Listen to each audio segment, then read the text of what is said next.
Tracy and Ryan would like to tell you Ian's story.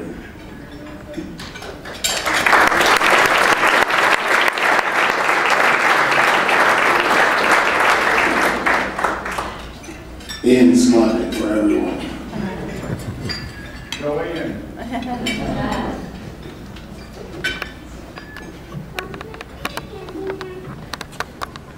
Usually Dad's the one that we talk about these things, so I'm going to do my best, but I can't make any promises that I'm going to get through this, because I'm the emotional one.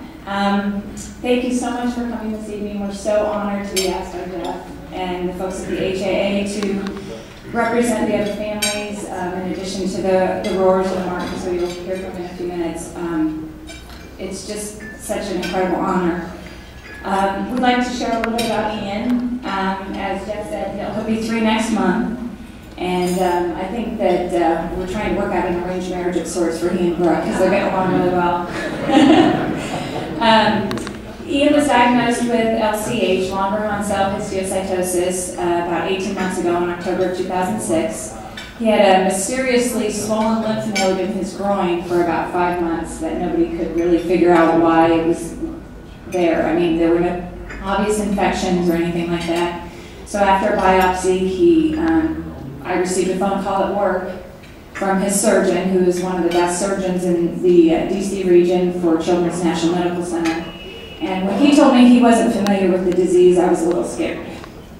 After I asked him to spell histiocytosis about 3 times, as you can all imagine, I immediately thought about getting on my internet and Googling it, as Julie said.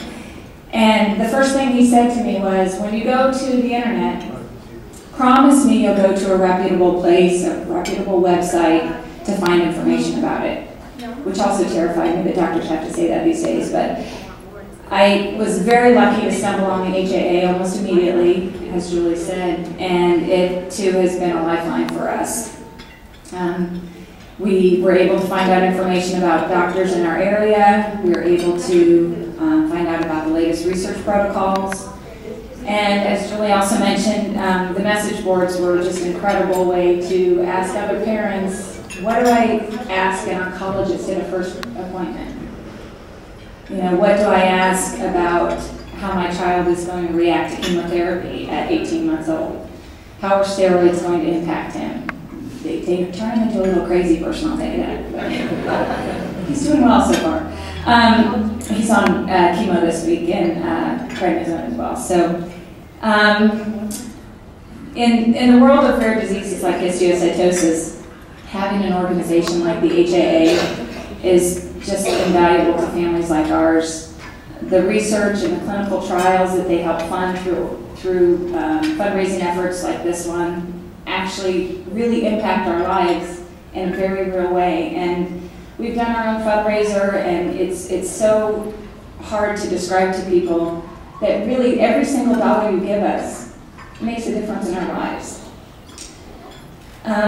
Ian's treatment protocol over the last 18 months is a direct result of funding that the HAA has received to help support the LCH3 clinical trials. And the results of which are shedding new light on how best to treat this disease. Monday, Ian received his 39th IV chemotherapy treatment. Took his 40th chemo pill last night. Brooke. Thank you, sweetie. I needed that. And tonight, before he goes to bed, he'll take his 275th daily chemo pill. He's going to be great. And earlier tonight, he took his 466th dose of a terrible, wonderful disease, medicine called prednisone. And along with all these medicines, he's taken hundreds of doses of preventative antibiotics. He's been to the doctor countless times, countless needle pokes, blood draws, ER visits, MRIs, CAT scans, bone scans. He gets a full body x-ray every 3 months, more radiation than probably this whole room has ever had in their lives combined. He's had in less than 3 years. And also in that time, he's charmed some very amazing doctors and nurses who think the world of him. He's got a big crush on his oncology nurse, Miss Kelly.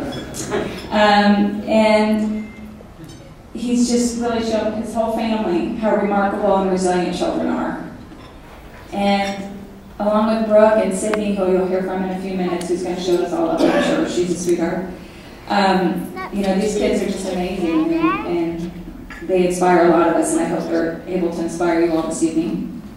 Our histiocyte community is really small, but we're very caring, and we celebrate all the setbacks and all the triumphs, and we have chemo-free parties virtually online, and we get all excited about things like that. And it's all thanks to Jeff and the folks at the HAA for starting this all 19 years ago. Really, I can't imagine a world in rare disease land, as I call it, without the HAA and without the internet and having that valuable resource right there every time I need it. And their efforts and the support from unbelievably generous folks like you all just makes the world of difference. And you know, we know there's so many worthwhile causes out there that people can choose to support, and we're so thankful that you're all here tonight and you are choosing to support it, the Histiocytosis Association. We can't thank you enough. So on behalf of all the families, all the researchers, all the doctors, all those wonderful nurses, everybody who's involved in this world, thank you so much.